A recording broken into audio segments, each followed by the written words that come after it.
Okay, in this video we are moving on to look at the quotient rule. In the previous video we covered the product rule and learned how to use that, as well as solving a couple of IB problems.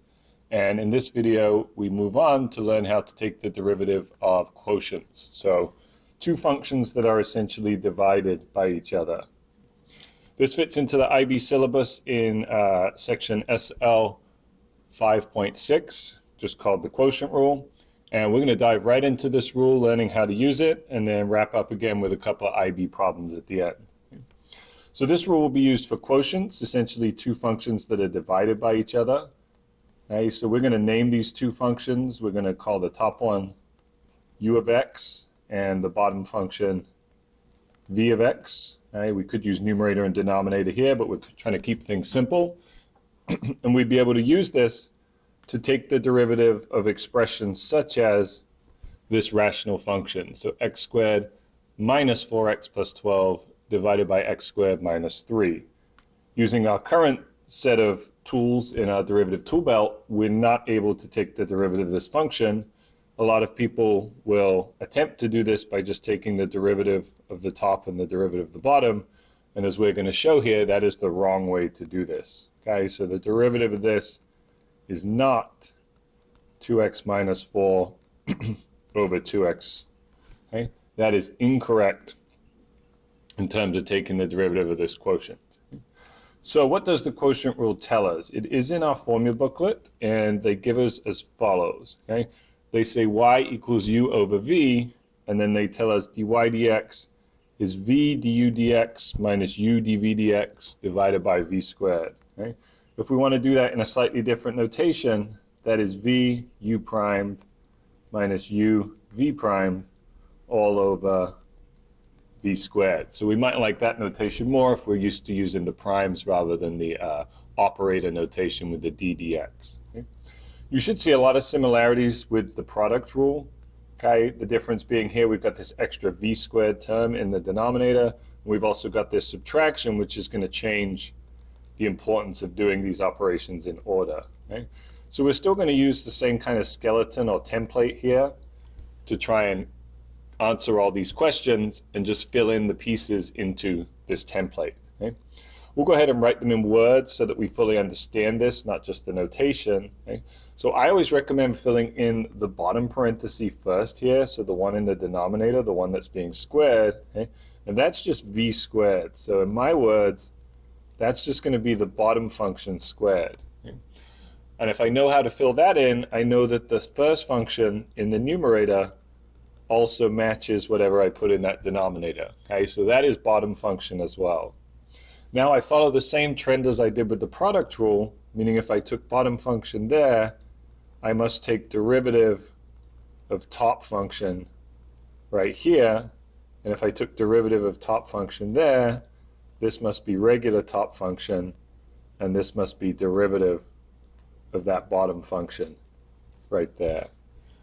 So it's got a lot of similar kind of workings as the product rule, but with this extra piece. So now we can dive into some examples, starting with this rational function. We'll answer these the same way as we did our product rule problems, getting all the ingredients ready first, and then putting them into that template or that recipe. So the numerator here is x squared plus 4x plus 12, and we know its derivative is 2x minus 4. The denominator is x squared minus 3 with a derivative of 2x. Now we'll put our template together with those 4 parentheses in the numerator and our 1 parenthesis squared in the denominator. And don't worry if these parentheses kind of seem too big or too small at this stage. This is an intermediate stage, so we don't expect the working to be perfect. Okay? Again, we start with the denominator and we fill that in with a regular v. So that's regular bottom just squared. Okay? Now we try and fill out the top, and we know the first parenthesis matches the bottom one. Okay? We're going to crisscross over here to get our little pattern filled out. So if we used regular v, we must use u prime next. So that's 2x minus 4. The next parenthesis should be regular u, regular numerator, so x squared minus 4x plus 12 times derivative of denominator, which was 2x. And technically this is the derivative. We're going to turn the algebra machine a little bit to get this simplified down because we'll have some like terms that combine at the top. So if we multiply this out, I believe we are going to get 2x cubed minus 4x squared minus 6x plus 12 minus 2x cubed. We're going to distribute that negative, so that will be plus 8x squared minus 24x. We could FOIL out the denominator, but in this case we're just going to leave it because it's not going to combine with any other like terms. And if we clean up in the numerator here, we will arrive at our final derivative. Our 2x cubes cancel. We have a negative 4x squared and a plus 8x squared, so that would be 4x squared. We have minus 30x and then our plus 12 for our full quotient rule derivative. So that sort of question on an IB exam, you can expect somewhere between kind of 3 and 5 marks there, just because it does take a bit of algebra to get there. Before we move on to more advanced problems, we're going to prove that the derivative of tangent is 1 over cosine squared x. I think that's a trig derivative we've done previously. And we're going to do that by writing our tangent as just sine over cosine. So writing it as a quotient. Okay? Now we can grab our template, 1 parenthesis underneath squared, 4 parentheses on top in 2 blocks of 2. And we can start filling these out. So the bottom will be cosine squared x. If the bottom is cosine, the top must be cosine. The next parenthesis will be the derivative of sine. We know the derivative of sine is cosine. And then the next parenthesis will be the sine x from the numerator. And finally, the derivative of cosine x will be sine x. So I skipped the u and the v there. If you need to go ahead and do that for yourself, please feel free to.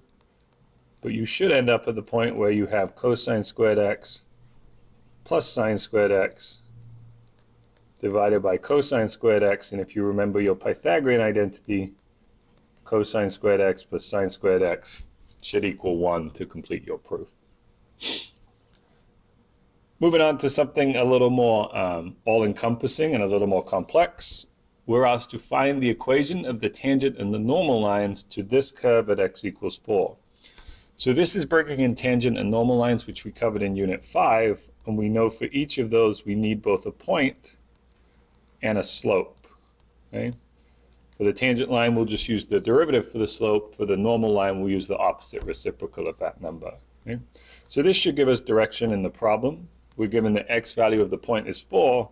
The easiest job to start with is finding the y value that goes with it. Okay? So this is just substituting in. There's no calculus involved here. This should be 2 plus, what are we going to have there? 16 minus 8 would be 8. So 2 over 8. 2 plus 1/4, which will simplify down to 9/4. Okay? So our coordinate, our point, will be 4, 9/4. Now to get our slopes, we need to do the derivative of this function. So we need to work on y prime. Okay? Y primed will come from the derivative of square root x plus the derivative of 2 over x squared minus 8. Okay? We can rewrite this square root x as x to the 1/2 and just apply our power rule to get a derivative of x to the negative 1/2 times a coefficient of 1/2. The derivative of the 2 over x squared minus 8, that's going to take a quotient rule, so we'll go ahead and set that up on the side. So our top function is 2, our bottom function is x squared minus 8. Our two derivatives will be 0 and 2x. And again, we'll bring in that skeleton or that template to help us structure this derivative so we can just focus on filling out these parentheses. The bottom will be regular v squared, so that's x squared minus 8, which means the first parenthesis on top must be the same. And the derivative of the other function, when we do our little crisscross, that's going to be a 0. Okay? So that will be multiplied by 0, and then we'll have 2 times 2x. Okay? So if we clean this up a little bit and get rid of the negative exponents, this first term turns into 1 over 2 root x, and then we're going to have plus negative 4x over x squared minus 8 squared. we'll take that negative out and just turn this into subtraction. So this is our derivative. We can now start substituting in our x value. So when x is 4, this is 1 over 2 root 4 minus 4 times 4 over 4 squared minus 8 squared. Crunching the numbers here, we know we're going to have 1 over 2 times 2, so that's 1/4 minus 16 over 16. Just check that calculation. 4 squared, no, not 16, that's actually going to be 64 right there. So instead of using a common denominator here, we're actually just going to combine these two fractions by simplifying down the second one, the 16 over 64. So 64 does divide by 16, that will just turn into 1/4, which gives us a slope for our tangent line of 0. Okay? So if our slope of our tangent line is 0, this actually means our tangent line is horizontal, and the equation of a horizontal tangent is just going to be a y equals equation. So for us, it will be y equals 9 over 4. That means our normal line, which is perpendicular, will actually end up being vertical, and the equation of that will be x equals 4. Okay, going back to our work many years back on vertical and horizontal lines and the equation of each of those. Okay? So this is kind of a unique scenario where the tangent line is perfectly horizontal and the normal line is perfectly vertical. Our next problem is much more abstract and conceptual, where we're not actually given any functions, we're just given a bunch of function values. Okay? And again, we want the equation of the normal line, in this case at x equals 3. Okay? So our jobs here, in order to get the equation of the normal, we're going to need h of 3, and we're also going to need h primed of 3 that will then make perpendicular. Okay? So we'll start with h of 3, that's the easy part, that's going to be f of 3 divided by g of 3, so 4 over 2, that's going to have a value of 2, so if we want that as a coordinate, we can think about this normal line as passing through the point 2, 3. The derivative requires us to carry out the quotient rule, but we have to do it conceptually given that we don't have functions. Okay? So h primed of x, in this case, we're going to go with the same template. Okay? This template will keep us consistent in everything we do, and now we just need to fill in these functions. Okay? So it's bottom function squared underneath, so for us that would be g of x, which means it'll be g of x on top, followed by f primed of x, followed by f of x, followed by g primed of x. Okay? Now we've got a lot of extra parentheses here, given that our functions don't need these parentheses to be multiplied, so we can definitely remove some of those either in the next step or right here, and maybe just put a dot to imply the multiplication. To get the value of the slope at 3, we're going to substitute in 3, so g of 3 times f primed of 3 minus f of 3 times g primed of 3, all divided by g of 3 squared. And this is a good point to check that we use all the values given to us in the question, a classic trait of IB problems. We should have all these numbers. If we don't, we know we've probably gone wrong and messed something up. So we'll put our parentheses back and we should be able to fill in a number for each of these coming out of the question up here with these 4 values. Okay? So g of 3 was given, that was 2. Okay? So we'll start with a 2 both on top and underneath. F primed of 3 was negative 6. And then we need f of 3, which was 4. And finally g primed of 3, which was 5. We combine all these numbers together, we get negative 12 minus 20 divided by 4, which I believe should be negative 32 over 4, or negative 8. Okay? So this is the slope of our tangent line right here with negative 8. Okay? So h primed of 3 should be negative 8. Okay? That means our perpendicular slope will be 1/8. So we'll get partial credit for taking the opposite reciprocal right there. And at this point, we can just go to our point slope form and simply fill in all the pieces that we found. So y minus y1 equals m times x minus x1. It doesn't specify a form, so we're welcome to leave our answer in point slope form. This completes the kind of regular questions, and we'll just carry on and solve a couple of quick IB questions here to finish up this video. So we got a nice 6-mark paper 1 question here, including the space that the IB would give us to work on this. And we're asked to find h primed of 0 for this quotient 6x over cosine x. So we'll go to work straight away on computing h primed of x, setting up our u and our v, and our u prime and our v prime here. The derivative of 6x would just be 6, and the derivative of cosine x, we know from our formula booklet, that's negative sine x. Okay? We'll cross these over similar to the product rule in our quotient rule template to get us h primed of x, 4 parentheses, divided by a single parenthesis underneath squared. This will be regular bottom function on the bottom, regular bottom function to start the top, derivative of top, regular top, derivative of bottom. Okay. We'll clean this up and drop a bunch of these parentheses, giving us 6 cosine x plus 6x sine x divided by cosine x squared, or if you prefer, cosine squared x. Okay.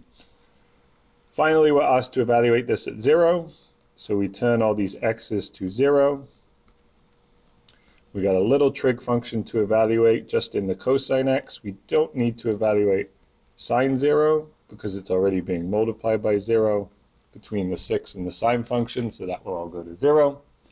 And if we go back and remember our trigonometry, cosine of 0 is equal to 1. So this is 6 times 1 plus 0 over 1 squared, giving you a final answer of 6. So a nice paper 1 problem there that we should be able to solve without a calculator in approximately 6 minutes.